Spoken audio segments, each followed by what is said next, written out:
الحمد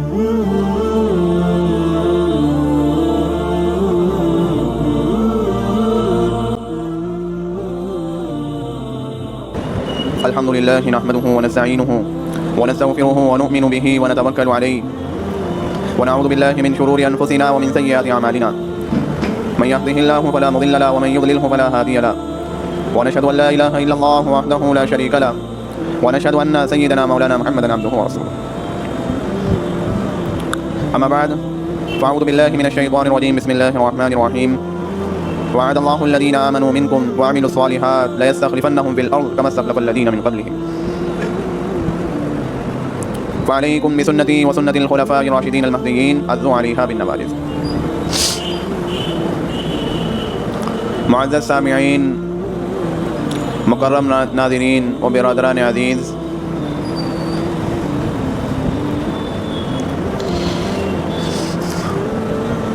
کئی جمعہ سے خلفائے راشدین المہدیین کی سیرت اور ان کی زندگی کے بارے میں تذکرہ چل رہا ہے. آج خلفائے راشدین کی آخری کڑی پانچویں خلیفہ اسلام کے حضرت حسن بن علی رضی اللہ عنہ کے متعلق کچھ گفتگو کرنا ہے. حسن بن علی رضی اللہ عنہ یہ اسلام کے پانچویں خلیفہ راشد قرار پاتے ہیں. حضور صلی اللہ علیہ وسلم کے نواسے، حضور صلی اللہ علیہ وسلم کے روحانی پھول اور جنت میں نوجوانوں کے سردار حضرت حسن بن علی، حضرت علی المرتضیٰ رضی اللہ عنہ کے بڑے صاحبزادے ہیں. فاطمہ الزہرا رضی اللہ عنہ کے جگر کے ٹکڑے ہیں. حضور صلی اللہ علیہ وسلم نے ان کے بارے میں فرمایا، برا بن عازب رضی اللہ عنہ کی روایت ہے، وہ فرماتے ہیں کہ میں نے دیکھا کہ حضور صلی اللہ علیہ وسلم کے کندھے پر حسن بن علی سوار تھے. تو آپ صلی اللہ علیہ وسلم یہ فرما رہے تھے کہ اللہ، میں اس سے محبت کرتا ہوں، آپ بھی اس سے محبت کیجیے. حضرت حسن رضی اللہ عنہ کی ولادت جب ہوئی تو ولادت کی خبر سن کر حضور اکرم صلی اللہ علیہ وسلم حضرت علی رضی اللہ عنہ کے گھر تشریف لائے اور حضرت حسن رضی اللہ عنہ کو اپنے گود میں لیا، دائیں کان میں اذان دی، بائیں کان میں اقامت کہی.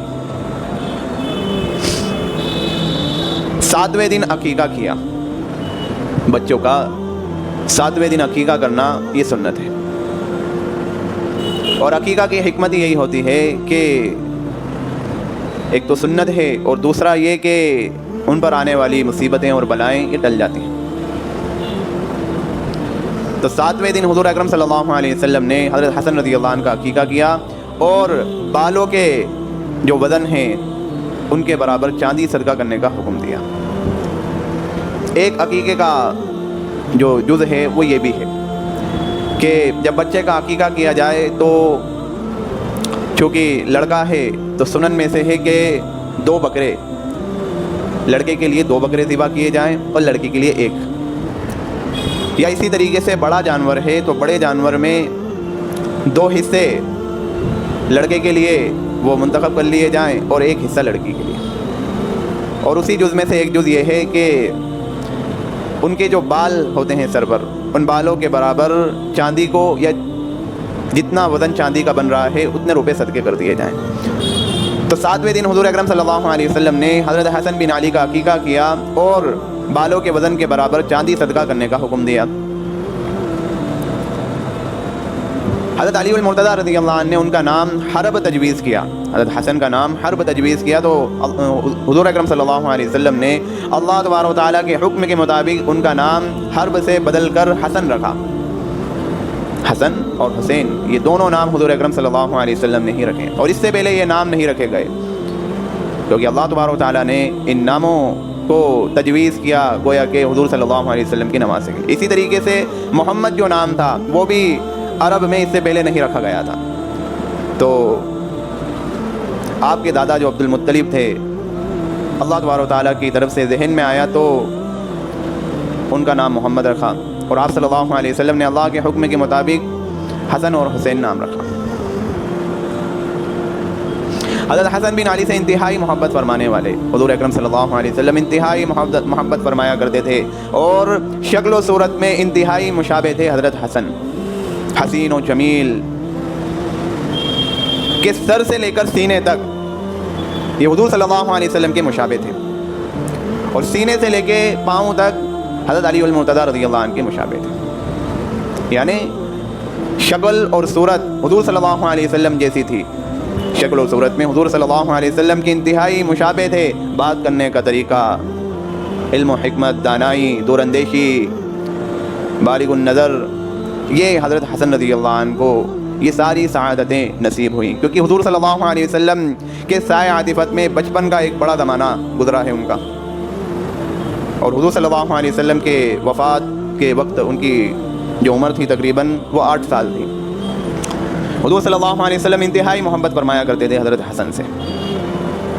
ایک مرتبہ حضرت حسن رضی اللہ عنہ ان کی گود میں بیٹھے ہوئے ہیں، آپ کے پہلو پر بیٹھے ہوئے ہیں، تو حضرت حسن آپ صلی اللہ علیہ وسلم کی داڑھی میں انگلیاں ڈالتے، حضور صلی اللہ علیہ وسلم ان کا بوسہ لیتے اور فرماتے جاتے، اللہ میں اس سے محبت کرتا ہوں، آپ بھی اس سے محبت کیجیے۔ آپ صلی اللہ علیہ وسلم نماز کی حالت میں ہوتے، آپ جب سجدے میں ہوتے اور حضرت حسن آ جاتے تو وہ آپ کی پیٹھ پر سوار ہو جاتے، آپ کی پیٹھ پر سوار ہو جاتے، تو حضور صلی اللہ علیہ وسلم اپنا سجدہ اتنا لمبا کر لیا کرتے تھے کہ جب تک کہ حضرت حسن خود نہ اتر جائیں۔ رکوع کی حالت میں ہوتے اور حضرت حسن آ جاتے تو آپ صلی اللہ علیہ وسلم اپنی ٹانگوں کو پھیلا لیتے تو درمیان سے آگے نکل جاتے۔ یہ محبت تھی حضرت حسن سے۔ آج اسی کے تعلق سے بعض لوگ مسجدوں میں بچوں پہ سختی برتتے ہیں، ہمارے مستی کیوں کر رہا ہے، ان کو کیوں لانا چاہیے، ان کو کیوں لے کر آ گئے، یہ مسجد میں بیعت بھی کر رہے ہیں۔ یہ بیعت بھی نہیں ہے، بیعت بھی ہوتی تو حضور اکرم صلی اللہ علیہ وسلم نماز کی حالت میں منع فرما دیتے، لیکن آپ صلی اللہ علیہ وسلم کا عمل کہ آپ صلی اللہ علیہ وسلم نے اپنا سجدہ لمبا کر لیا، رکوع میں تھے تو رکوع میں اپنی ٹانگوں کو پھیلا لیا۔ تو اس سے یہ پتہ چلتا ہے کہ بچوں کو اگر مسجد میں آ رہے ہیں تو اس کے ایک مسائل ہیں۔ چھوٹے بچے ہیں اتنے کہ وہ یعنی گندگی کر سکتے ہیں تو ان کو لانے میں تھوڑا بعد رکھا جائے، ان کو مسجد میں نہیں لیا جائے، لیکن تھوڑے سے ایسے ہیں کہ پیشاب پخانے کے بارے میں بول سکتے ہیں، بتا سکتے ہیں، گندگی نہیں پھیلا سکتے، تو وہ اگر مسجد میں آ رہے ہیں تو پھر ان کو ڈانٹ ڈپٹ نہیں کی جائے۔ اور اتنے سمجھدار ہیں یعنی نماز کو سمجھتے ہیں، اگر نماز میں بیچ تک میں بھی اگر کھڑے ہو گئے کہیں تو اتنا ڈر ہے کہ اگر ہم کچھ کریں گے تو جو نمازی ہیں وہ نمازی ہمیں کچھ کہیں گے، یا اتنا ڈر ہے کہ اللہ تبارک و تعالیٰ ناراض ہوتا ہے، تو ایسے بچوں کو بیچ میں اگر کہیں صف میں اگر کھڑے ہو جائیں تو ان کو وہاں سے بھی نہیں نکالنا چاہیے۔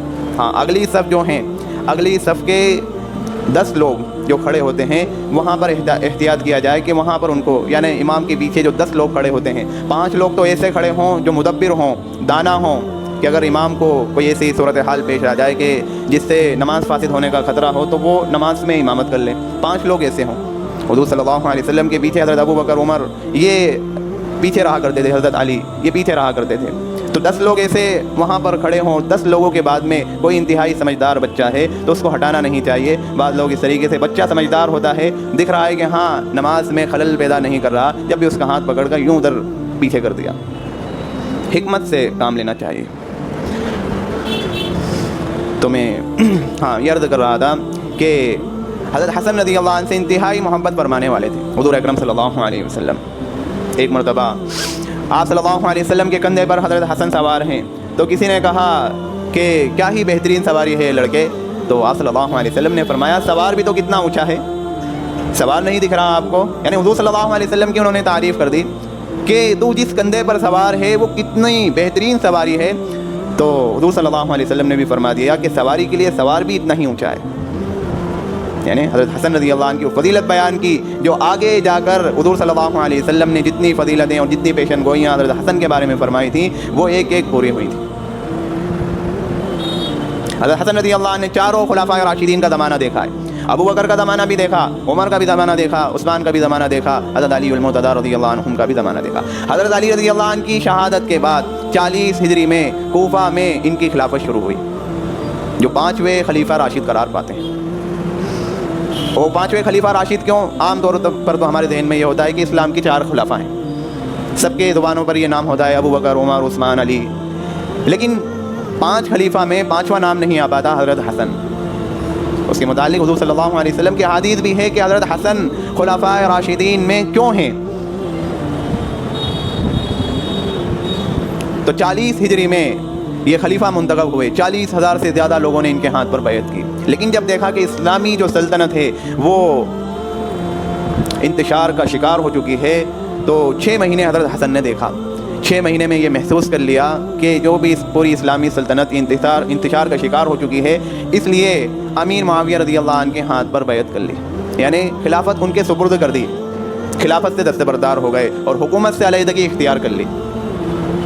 اسلام کی تاریخ میں کوئی یہ مثال بتا سکتا ہے کہ کسی کے پاس پوری پاور ہو, کسی کے پاس عہدہ ہو, وہ عہدے پر فائز ہو, پاور بھی ہے, طاقت بھی ہے, قوت بھی ہے, سب کچھ موجود ہے, لیکن کیوں فتنہ فساد نہ ہو, فتنہ فساد نہ ہو, اس لیے خلافت سے دستبردار ہو گئے. حضور صلی اللہ علیہ وسلم نے ممبر پر یہ بات کہی تھی. آپ ممبر پر تشریف فرما ہیں, حضرت حسن پہلو پر ہے, تو حضور صلی اللہ علیہ وسلم کبھی حضرت حسن کی طرف متوجہ ہوتے, کبھی لوگوں کی طرف متوجہ ہوتے, کبھی حضرت حسن کی طرف متوجہ ہوتے, کبھی لوگوں کی طرف متوجہ ہوتے, اور ساتھ میں یہ کہتے جاتے ھذا ابن سید ولعل اللہ ان یصلح به بین فئتین عظیمتین من المسلمین. یہ ہے کہ یہ میرا بیٹا جو ہے یہ سید ہے, سردار ہے, آگے چل کر یہ مسلمانوں کی 2 جماعتوں کے درمیان صلح کرا دے گا.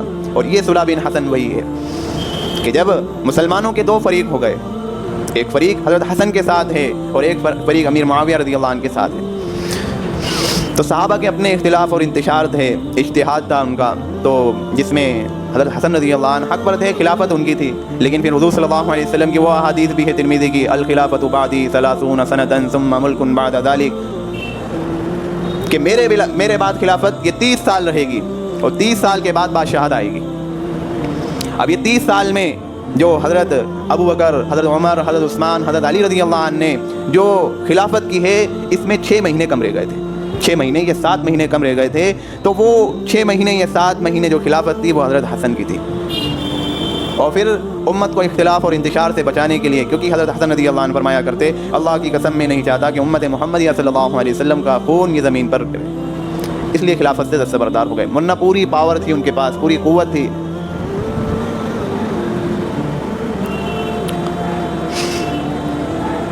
آخر زمانے میں حضرت حسن رضی اللہ عنہ کو مدینہ منورہ کی زندگی ہے زہر دیا گیا. تو حضرت حسین رضی اللہ عنہ آئے, پوچھا زہر کس نے دیا, لیکن نہیں بتایا, نام کا اظہار نہیں کیا. کہا میرا معاملہ اور اس کا معاملہ اللہ کے ہاں ہوگا, اللہ تبارک و تعالیٰ بہترین انتقام لینے والے ہیں. نام کا اظہار نہیں کیا. آپ سیرت کی کتابوں کو اگر پڑھ کر دیکھیں گے تو حضرت حسین رضی اللہ عنہ جو تھے وہ جوشیلے تھے, خون گرم تھا تھوڑا سا. تو یہ جو خلافت سے دستبردار ہو گئے اور یہ اتنا بڑا جو فیصلہ حضرت حسن نے کیا, تو یہ حضرت حسین ان کے مخالف ہوئے. لیکن بڑے بھائی ہیں, بڑے بھائی کے احترام میں ان کے فیصلے کو تسلیم کر لیا.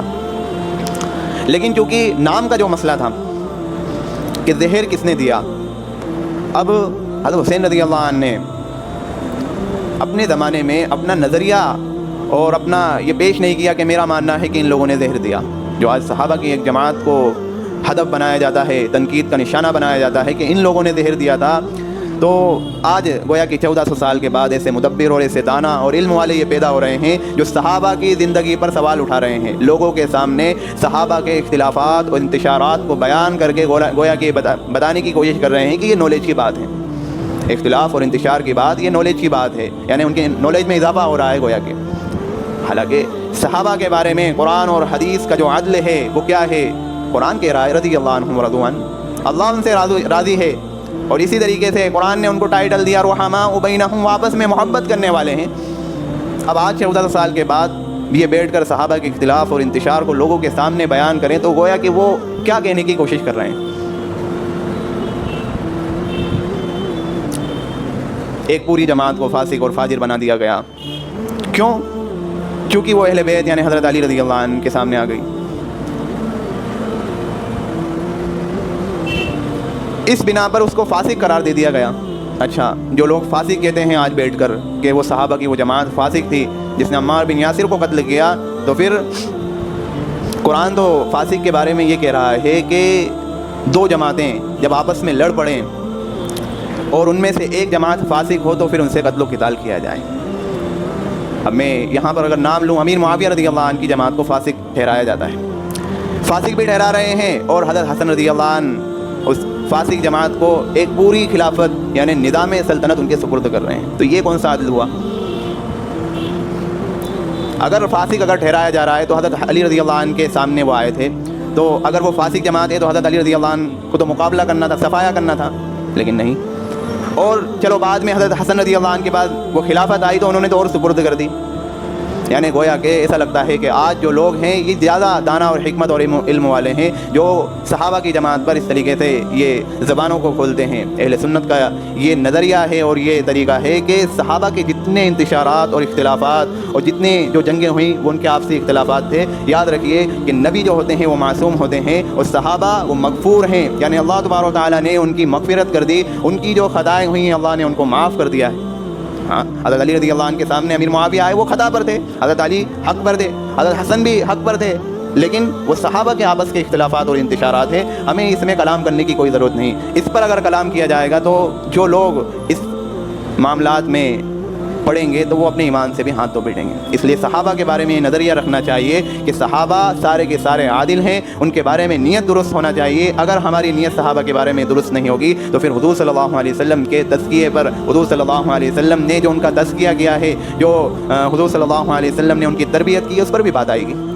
حضور صلی اللہ علیہ وسلم کی تربیت اس قدر گرا گزری کہ صحابہ آپس میں انتشار اور اختلافات کر رہے ہیں، وہ آپسی اختلافات ہیں، وہ اجتہاد کی بات ہے، ہمیں اس میں پڑھنے کی ضرورت نہیں۔ اس لیے جو لوگ یا اس طریقے سے یوٹیوب پر اس طریقے سے جتنے بیان بازی آج کل ہو رہے ہیں، آج کل لوگوں نے وہ واٹس ایپ پر ایک گروپ بنا رکھا ہے جس میں امیر معاویہ رضی اللہ عنہ کے متعلق وہ ساری احادیث بھیجیں گے اور اس احادیث کا اس طریقے سے اپنے طور پر، اپنی ذہنی طور پر یہ ترجمہ اور یہ تشریح کریں گے کہ یہ دیکھو یہ غلط ہیں، یہ غلط ہیں، یہ غلط ہیں۔ تو اس انتشار اور اختلاف سے امت کو کیا فائدہ ہو رہا ہے؟ میں نے ان لوگوں کو بھی دیکھا جن لوگوں نے مجھ سے اس بارے میں بحث کی کہ وہ لوگ جو نمازوں کے پابند تھے، اس اختلاف اور انتشار میں پڑھ کر جو نمازوں کے پابند تھے انہوں نے اپنی نمازیں بھی ترک کر دی، اور وہ کہنے پر مجبور ہو گئے کہ ہمارا نالج بڑھ رہا ہے۔ تمہارا نالج نہیں بڑھ رہا بلکہ تمہارے اعمال گھٹ رہے ہیں۔ تمہیں نمازوں کے بارے میں علم نہیں، نمازوں کے احادیث کے بارے میں تمہیں علم نہیں، اپنی آخرت کے بارے میں علم نہیں۔ گویا کہ ایسا محسوس ہو رہا ہے کہ جب قبر میں جائیں گے تو ان سے من ربو کا سوال نہیں ہوگا، ان سے سوال ہوگا بتا من معاویہ، معاویہ کون تھا؟